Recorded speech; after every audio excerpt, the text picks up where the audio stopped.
தமிழரின் பெருமையும் தமிழின் பெருமையும் பறைசாற்றிக் கொண்டிருக்கின்ற பெல்ஜியம் வாழ் மக்களை சௌராஷ்டிரா கல்லூரி சார்பாக நாம் வருக வரவேற்கிறோம். சார் கேட்குதா சார்? இது இந்த நாள் வரலாற்றில் சௌராஷ்டிரா கல்லூரியில் பொன்னேடுகளில் வைர எழுத்துக்களில் பொறிக்கத்தக்க பெருமையுடைய நாளாக கருதலாம். காரணம், நாம் எத்தனையோ நிகழ்ச்சிகளை நடத்தியிருக்கின்றோம். கொரோனா நேரத்தின் போது ஏறத்தாழ ஒரு 10 வகையான வெபினார் எனப்படுகின்ற காணொலி காட்சி மூலமாக மாணவர்களுடைய அறிவித்தலை தெரிவித்தோம். இன்றைக்கு சாதாரண நிலையில் இந்த தொழில்நுட்பத்தை நாம் மேலும் வலுப்படுத்த வேண்டும், மாணவர்களுக்கு தெரியப்படுத்த வேண்டும் என்பதற்காக நம்முடைய வினோத் ஐயா அவர்கள் என்னை சந்தித்தார்.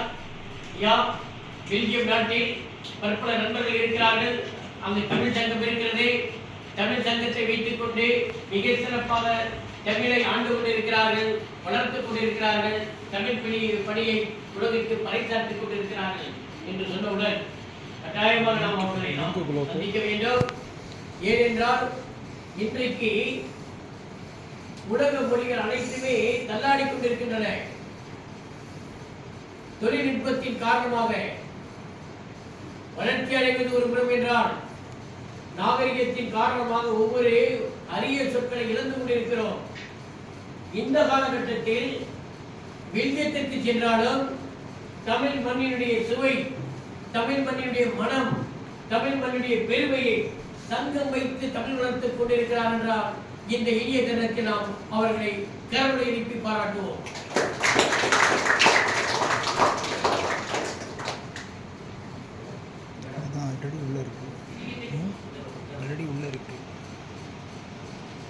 இன்றைய தினம் ஒரு நிகழ்ச்சி தொடங்க வேண்டும் என்றால் இறைவனை வழிபட்டு நாம் தொடங்குவது வழக்கம். அந்த வகையில் எம் துறையை சார்ந்த பேராசிரியர் லட்சுமி அவர்கள் இப்போது இறைவணக்கம் பாட வருகிறார். கல்லூரி இறைவணக்கம் நம்முடைய திருக்குறள்தான்.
பேராசிரியர் பெருமையோடு பணியாற்றிக் கொண்டிருக்கிறது.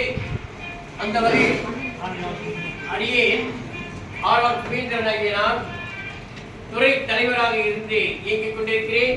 என்னை இயக்குவது என் துறையை சார்ந்த பேராசிரியர்கள். மேடம் பேராசிரியர் லட்சுமி மேடம் அவர்கள்,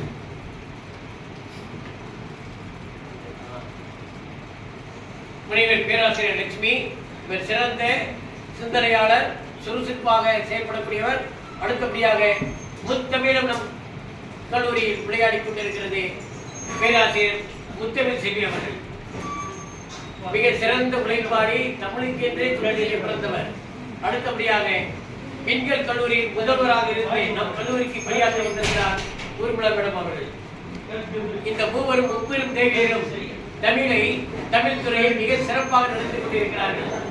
இந்த ஆண்டு ஏப்ரல் மாதத்திலிருந்து நான் விடுபடுகிறேன் என்றால் இவர்கள் மூவரும் மிக சிறப்பாக பணியாற்றிக் கொண்டிருக்கிறார்கள். ஆக செல்லக்கூடிய இந்த நாட்களில் ஒரு பெல்ஜியத்தோடு, ஒரு அயலகத்தோடு ஒரு தொடர்பு ஏற்படுத்திக் கொண்டு நாம் செல்லலாம் நினைத்தோம். இந்த வகையில் உங்கள் அனைவரையும் மீண்டும் இந்த இனிய திருநத்தில் வரவேற்க கடமைப்பட்டிருக்கிறோம். மேடம் பல்வேறு பணிகளுக்கிடையே நம்முடைய முதல்வர் அவர்கள் இடையில் வந்து சேர்வார். சொல்லியிருக்கிறார். அதற்காக எதிர்பார்க்கறீங்க, தொடர்ந்து நிகழ்ச்சி நடத்தி கொண்டிருங்கள். இப்போது நம் கல்லூரி 4 விதமான விழாக்கள் தொடங்கி நடந்து கொண்டிருக்கிறது. நிச்சயமாக இடையில் வருவார். ஆக விரைவில் நான் செல்ல கிளம்பி கொண்டிருக்கிறேன். இந்த நாள் இனிய நாளாகவே கலந்து வேண்டும் என்று ஏற்கனவே சொல்லியிருப்பது போன்று கணேச பூபதி, சரவண கணேச பூபதி தலைமை தாங்கி பெல்ஜியம் நாட்டில் தமிழை வளர்ப்பதற்காக அரும்பாடுபட்டுக் கொண்டிருக்கிறார். அவரை இந்த இனிய தருணத்தில் வருக வருக என்று வரவேற்கின்றோம். இங்கே கை தட்டுவதே பெல்ஜியத்திற்கு கேட்க வேண்டும். அதே போன்று இந்த நிகழ்ச்சியில் இடையிலேயே நாம் அறிமுகப்படுத்துவதை விட தலைவர் அவர்கள் இந்த சங்கத்தில் இருக்கின்ற உறுப்பினர் அனைவரையும் அறிமுகப்படுத்தி நம்மை எல்லாம் வழிகாட்ட செய்வார், வாழ்த்து செய்வார். ஆக இந்த இனிய தருணத்தில் தலைவர் சார்பாக இருக்கின்ற அனைவரையும், தமிழ் சங்கத்தில் இருக்கின்ற அனைவரையும் வருக வருக என்று வரவேற்பதில் நான் பெரும் மகிழ்ச்சி அடைகின்றேன். இடையிலே நம்முடைய இனத்தையும் பேசுவாரே, ஏனென்றால் அவர்தான் மிக நெருக்கமாக நம்மை நெருக்கத்தை ஏற்படுத்தி தந்தவர். நம் கல்லூரியை சார்ந்த செயலர் டி.ஆர். குமரேசை அவர்கள் மிக சிறப்பாக பணியாற்றி நம் கல்லூரி ஆசிரியர்களும் மாணவர்களும் அலுவலர்கள் இணைந்து வித்யாசாகர தென்றல் என்ற பட்டமளித்து மிக சிறப்பாக அவரை வழிநடத்த நாம் நடவடிக்கை கொண்டிருக்கிறோம். அவர் இரவு பகலாக பாடுபட்டு நம் கல்லூரியின் வளர்ச்சிக்கு பாடுபடக்கூடியவர். இந்த இனிய தருணத்தில் நிர்வாக குழுவினரையும் வருக வருக என்று வரவேற்பதை நான் பெருமகிழ்ச்சி அடைகின்றேன். காலங்கள் சென்று கொண்டிருக்கிறது. நான் வரவேற்க வேண்டும் என்றால் நேரம் போதாது. நம்மை நம்முடைய முதல்வர் கேப்டன் ஸ்ரீனிவாசன் ஐயா அவர்களை இந்த இனிய தருணத்தில் வருக வருக என்று வரவேற்கின்றேன். அன்பு மாணவ செல்வங்களே, நான் பேசுவதை விட நம்முடைய வழிகாட்டுதலாக எப்படியெல்லாம் வெளிநாட்டிற்கு நீங்கள் பணிபுரிய சென்றாலும் எப்படியெல்லாம் தமிழை வளர்க்க வேண்டும் என்பதை எடுத்துக்காட்டக்கூடிய வகையில் அவர்கள் வாழ்ந்து கொண்டிருக்கிறார்கள். இது ஒரு அரிய தருணம். ஒரு கலந்துரையாடல் என்றே ஒரு நேரத்தை அமைப்போம். உங்கள் மனதில் இருக்கின்ற செய்திகளை நீங்கள் கேட்கலாம், அவர்களும் பதில் சொல்வார்கள்.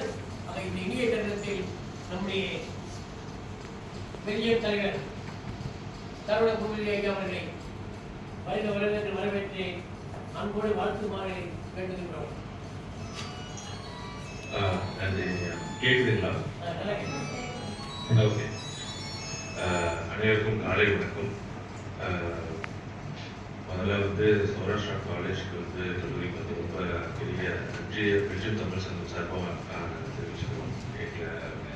இது மாதிரி பன்னாட்டு கருத்தரங்கத்தில் பெல்ஜியம் தமிழ் சங்கத்தை முதல் சங்கமாக வெளிநாட்டு ஆர்கனைசேஷனை எங்களுக்கு கூப்பிட்டு நீங்கள் பேச எங்கள் சார்பாக தமிழ் சங்கம் சார்பாக மீண்டும் ஒரு வருஷம் பேசுவோம்.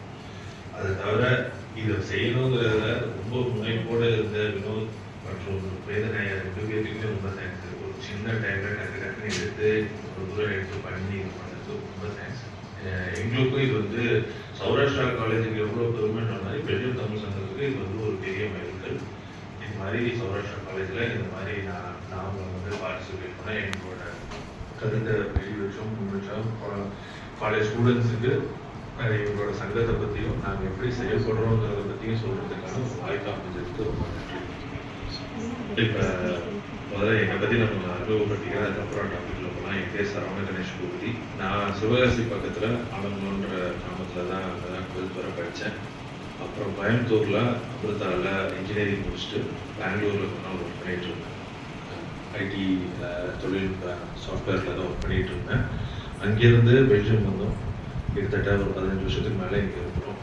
இங்கே ஒரு வங்கியில் ஒரு ப்ரோக்ராம் எழுதுகிற வேலை பார்த்துட்டு இருக்கேன். இது சின்னதாக சுத்தமாக என்னோட அறிமுகமாக எல்லாத்தையும் பார்த்துக்கிறேன். இப்போ டாபிக்ல போனோம்னா அயலக தமிழர்களின் தமிழ் பணி.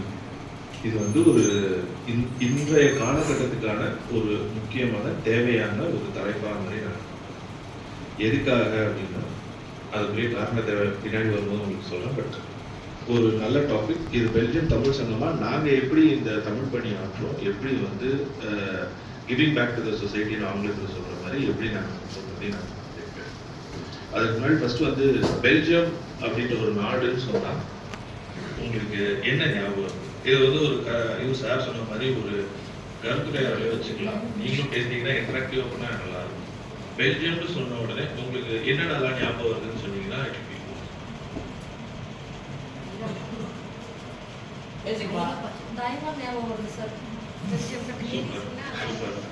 சூப்பர். லேடிஸ் கரெக்டா சொல்லிட்டீங்க மேடம். சூப்பர். வேற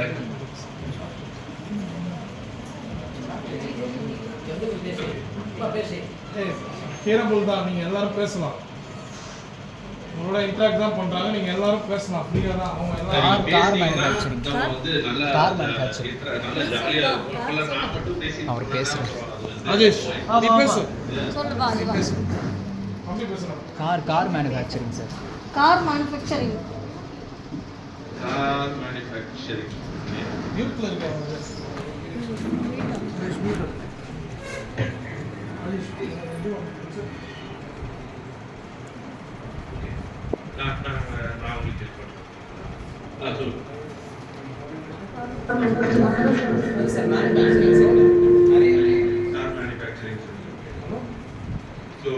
பெல்ஜியம் சொன்னா இதுக்கு முன்னாடி ஃபர்ஸ்ட் பெல்ஜியம் கண்ணாடி வந்து ரொம்ப ஃபேமஸா இருக்குது.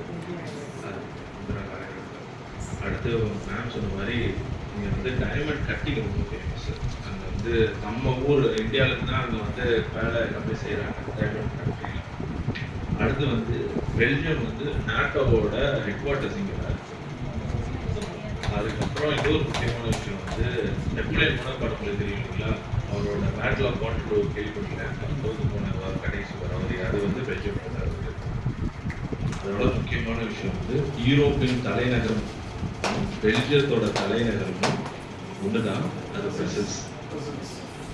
அங்கேருந்து தான் அவங்க கிட்ட போய் பேசிட்டு இருக்கோம். நானு என்னோட செயலாளரான தினை பேசிட்டு இருக்கோம். ஓகேங்களா? ஸோ நம்ம தமிழர்களான நம்ம வந்து எப்படி தமிழ் மொழி மேல எவ்வளவு பற்றோட இருக்கோமோ அதே மாதிரி இந்த ஊருக்காரங்களும் அவங்க மொழி மேல ரொம்ப பற்றா இருக்காங்க. இவங்க பேசுற மொழின்னு பாத்தீங்கன்னா பிரெஞ்சு பேசுவாங்க, டச் பேசுவாங்க. இந்த பிரெஞ்சுக்காரங்க வந்து பிரெஞ்சு மொழி மேல ரொம்ப அதீத பற்று கொண்டவங்க. அதுக்கு ஒரு எடுத்துக்காட்டா நான் சொல்றேன். நாங்க இருந்த டைம்ல நாங்க என்னென்னலாம் அனுபவிச்சோன்றதை இவங்க கிட்ட சொன்னா உங்களுக்கு கொஞ்சம் இன்ட்ரெஸ்டிங்கா இருக்கும். சரி, பெல்ஜியம் பத்தி இதை சொன்னோம். இதோட பரப்பளவு எவ்வளவு பெருசு நம்ம பார்த்தோம்னா, கேரளா ஸ்டேட் இருக்கு இல்லையா நம்ம ஊர்ல, அந்த ஸ்டேட் சைஸை விட சின்ன இந்த நாடு தான் பெல்ஜியம். அவ்வளவுதான் அதோட இது. இதுல மேனுஃபேக்சரிங் சொன்னீங்க, நம்ம இருக்குது. ஆனால் மேனுஃபேக்சரிங்னு பார்த்தீங்கன்னா ஒரு பெருசா இருக்கிறது வந்து ஜெர்மனியில தான் நிறைய கார் மேனுஃபேக்சரிங். அதெல்லாம் இங்கே வந்து மோஸ்ட்லி நான் சொன்னேன். அப்புறம் நான் ஃபர்ஸ்ட் பெல்ஜியம் வரும்போது நான் நினைச்சேன், சரி நமக்கு இங்கிலீஷ் ஏதோ கொஞ்சம் பேச தெரியும், இங்க வந்தோம்னா இங்கிலீஷை வச்சு சமாளிச்சிடலாம் அப்படின்னு நினைச்சிட்டு இங்க வந்துட்டோம். இங்க வந்தா இங்க வந்து ஏர்போர்ட்ல இறங்கினதுக்கு அப்புறம் தான் தெரியுது, ஃபோன் பண்ணி வீட்டுக்கு ஃபோன் பண்ணலாம், வீட்டுல ஃபோன் பண்ணி அம்மா அப்பாவுக்கு வந்து நான் வந்து சேர்ந்துட்டோம் பத்திரமா அப்படின்னு ஃபோன் கொடுத்து எடுத்தா எப்படி அடிக்கணும்னு தெரியல. பக்கத்துல இருக்க உதவி கேட்டா நான் வந்து can you please help me make a call அப்படிங்கிறேன். ஜன கொடைப்பாங்களே அப்படின்னு இது ஜன தோப்பா என்னமோ சொல்றாங்களே அப்படின்ற மாதிரி இருந்தது. அதாவது தெரிஞ்சுன்னா அவங்க வந்து பிரெஞ்சு இங்கிலீஷ் தெரியலன்றதான் பிரெஞ்சுல சொல்லிட்டு போறேன். அப்புறம் நான் பக்கத்துல இருக்க கடையில போய் கேட்கிறேன், ஏன் இந்த மாதிரி ஹெல்ப் பண்ணுங்க, நான் இங்கிலீஷ்ல தான் பேசுறேன். அவங்க என்ன பதில் சொன்னாங்கன்னா, I can't speak English, I can't, இதை மட்டும் திரும்ப திரும்ப சொல்றாங்க. அப்புறம் பக்கத்துல ஒரு டூரிஸ்ட் இருந்து ஹெல்ப் பண்ணி அதுக்கப்புறம் வந்து அவங்க வந்து அவரு ஹெல்ப் பண்ணி நான் வீட்டுக்கு போயிட்டேன். அந்த டைம்ல வந்து நான் இங்கிலீஷ் பேசுறதுங்கிறது வந்து இந்த ஊரை பொறுத்தளவுல ஒரு பெருமையான ஒரு விஷயமா தான் அவங்க தான் கருதுறாங்க. என் மொழி, எங்க மொழி பிரெஞ்சு, நீ எங்க மொழி கத்துக்கோன்றதுதான் அவங்க வந்து ரொம்ப உண்மையா அப்படிதான் இருக்கிறாங்க. நாங்க வந்து புதுசுல பாத்தீங்கன்னா இது வந்து தமிழ் மொழி பற்ற பத்தி இவங்க கிட்ட நம்ம கத்துக்கலாம். நம்மளும் ரொம்ப அதே இதில் தான் இருக்கிறோம், அது எந்த குறைச்சலும் கிடையாது. ரெண்டு பேருமே ஒரே மாதிரியான ஒரு நிலைப்பாடு. நாங்க வந்த புதுசுல பாத்தீங்கன்னா இந்தியர்கள்ன்றது ரொம்ப ரொம்ப கம்மியா தான் இருக்கும். 10 பேர்கிட்ட தான் இருக்கும்.